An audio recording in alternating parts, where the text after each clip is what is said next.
کسی اور مصروفیت کے سبب اس اجلاس میں شرکت نہیں کر سکے، کبھی کوئی اور وجہ بتائی گئی، تو یوں یہ معاملہ ڈیلے ہوتا رہا ہے. تو اب یہ امید کی جا سکتی ہے کہ اب کی بار یہ زیادہ ڈیلے نہیں ہوگا اور یہ کیس ڈیسائیڈ ہو جائے گا.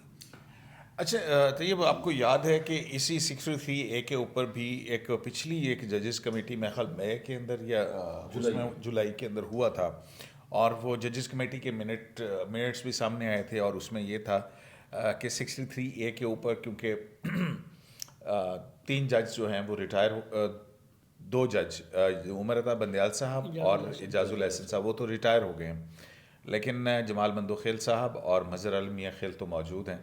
تو 2 ایک منصور علی شاہ صاحب اور جسٹس یحییٰ آفریدی کا نام پرپوز ہوا تھا. تو کیا یہ معاملہ بھی آ سکتا ہے کہ جناب پرانی جو کمیٹی تھی اس نے یہ بینچ بنایا تھا، آلدو کہ اس کے بعد یہ مقدمہ نہیں لگ سکا تھا کسی بھی وجوہات کی بنیاد پر، بالکل اسی طرح سے ہی جیسا کہ جو ریویو آیا تھا، اور ریویو کے اوپر 2-1 سے فیصلہ ہوا. قاضی فیض شاہ جو ہیں انہوں نے پریکٹس اینڈ پروسیجر قانون کا حوالہ دیا، وہی قانون جس کا حوالہ دے کر کہہ رہے ہیں کہ وہی ججز کمیٹی ہونی چاہیے. ججز کمیٹی کے حوالے سے تو ترمیم آئی، لیکن وہ جو تھا قانون کہ جناب 14 دن کے اندر ارجنٹ مقدمات سنے جا سکتے ہیں، وہ بھی یہی قانون کا حصہ تھا. ایک طرف آدھا امپلیمنٹ کرو، آدھا امپلیمنٹ نہ کرو، تو یہ کیا کہانی ہے؟ مطلب کہنے کا مقصد یہ ہے کہ پھر یہ 2 جج صاحبان جو ہیں، اگر اس کمیٹی نے کبھی ایک بینچ پرپوز کیا تھا، کیا ججز کمیٹی دوسرا نیا بینچ نہیں بنا سکتی تھی، یا وہی جو پرانا فیصلہ تھا وہ بینچ کر دیا جاتا؟ تو چیف جسٹس پاکستان کا خود اس بینچ میں آنا منصور علی شاہ صاحب کی جگہ، تو اس کی کیا وجہ ہو سکتی ہے؟ اس کی وجہ سر بہت سادہ ہے، اپنی مرضی کا بینچ، اپنی مرضی کا انصاف، اپنی مرضی کا قانون. صحیح منصور علی شاہ تو یہی چاہ رہی ہیں، سمپل سی بات ہے. اور بڑا واضح ہے کہ جب ایک سائڈ پہ کہ وہی قانون اسی کا سہارا لے رہے ہیں، جب آرڈیننس آ گیا تو سہارا لے رہے ہیں کہ نہیں جی وہ supreme court practice and procedure act جو بیسک تھا اس کی روح سے 3 رکنی کمیٹی تھی، تو وہ آپ نے اس میں آپ کو چھیڑ چھاڑ نہیں کرنی چاہیے تھی، یا ایک اور جج کا اضافہ نہیں کرنا چاہیے تھا. اس پہ اعتراض کر دیا، ٹھیک ہے. وجہ کیا تھی کہ منیب صاحب کو آپ نے کیوں نکالا، ٹھیک ہے. اب دوسری سائڈ پہ وہی قانون آپ نے بجا فرمایا کہ وہی قانون کہتا ہے کہ آپ نے 14 روز کے اندر جب کوئی میٹر ارجنٹ میٹر آئے اور ریویو کا میٹر ہو تو آپ نے 14 روز میں فکس کرنا ہے. اس پہ تو صحیح منصور علی شاہ کو بھی اور منیب اختر کو بھی چھٹیاں یاد آ گئی. اب قانون کہتا ہے کہ آپ نے معاملہ جو ہے فکس کرنا ہے، اور رولز کہتے ہیں کہ چلو آپ چھٹیاں کر لیں. تو انہوں نے قانون کی بجائے رولز کو فوقیت دی، جبکہ حقیقت یہ ہے کہ جب قانون ہوتا ہے رولز بے وقت ہو جایا کرتے ہیں یا ان کی اہمیت کم ہوتی ہے. تو ایک سائڈ پہ تو یہ ان کی کہانی ہے. دوسری سائڈ پہ جب ایک بینچ شاید 18 جولائی کا ہے یا اس ٹائپ انہی دنوں کی بات ہے کہ جب انہوں نے بینچ تشکیل تقریباً دے دیا، اس معاملے کو فکس کرنا تھا اور تقریباً فکس بھی ہو گیا، اور منصور علی شاہ ہیڈ کر رہے تھے، جسٹس یحییٰ خان آفریدی 63A والے میٹر پہ شامل تھے، اور باقی وہ جو ججز جو سن چکے ہیں جمال خان مندوخیل مظہر اعلیٰ. تو یہ تقریباً بینچ جو ہے وہ 5 رکنی بینچ اس طریقے سے امین الدین صاحب فارمولیٹ ہو رہا تھا یا تقریباً ہو چکا تھا. اب اس پہ چھٹیاں چونکہ آ گئی تھیں، یہ چھٹیوں سے پہلے کے معاملات ہیں، چھٹیاں آ گئی تھیں، لیکن وہ اسی کے رولز میں بھئی چھٹیاں ہیں تو ہم چھٹیوں پہ جا رہے ہیں، وہ جو ہے یہ بیل منڈے نہیں چڑھ سکی، یعنی کہ یہ معاملہ فکس نہیں ہو سکا، کیسز کی لگ نہیں سکا، سماعت نہیں ہو سکی. پھر اس کے بعد کچھ ایسا تو ہوا کہ منصور اور منیب صاحب کا آپس میں ایک ایسا بندھن بن گیا کہ آج وہ بندھن جو ہے وہ آئین قانون سب سے بالا تر ہمیں نظر آ رہا ہے کہ قانون کیا کہہ رہا ہے، حلف کیا کہہ رہا ہے، باقی چیزیں کیا کہہ رہی ہیں، لیکن وہ کہتے ہیں نہیں کہ جیسے آپ نے کہ مجھے میرا منیب دو، میں اس کو بھی نہیں مان رہا کہ آرڈیننس کو بھی نہیں مان رہا، وہ قانون ہے، ٹھیک ہے. اب چیف جسٹس نے کہا بھی صحیح کہ آپ مجھ سے پوچھ بھی نہیں سکتے، لیکن انہوں نے کہا وجوہات دیں. اب اصل دیکھیں چیف جسٹس نے تو وجوہات دیں اور بالکل انہوں نے کہا بھی صحیح اب میں وجوہات دے رہا ہوں، اور صحیح منصور علی شاہ کے ہی لیٹر کے رسپانس میں یہ وجوہات دے رہا ہوں، اور کیونکہ انہوں نے لیٹر بھی لکھ دیا، مجھ سے انہوں نے کنسلٹ نہیں کیا اور تمام ججز کو بھی لیٹر دے دیا. اب میں وجوہات تو دے رہا ہوں دے دیا، اور یہ ہے کہ شاید کوئی ناراض بھی ہو جائے، لیکن میں مجبور ہوں کہ اب انہوں نے مجھ سے وجوہات پوچھی ہیں. لیکن یہ وجوہات تو کمیٹی میں تھیں.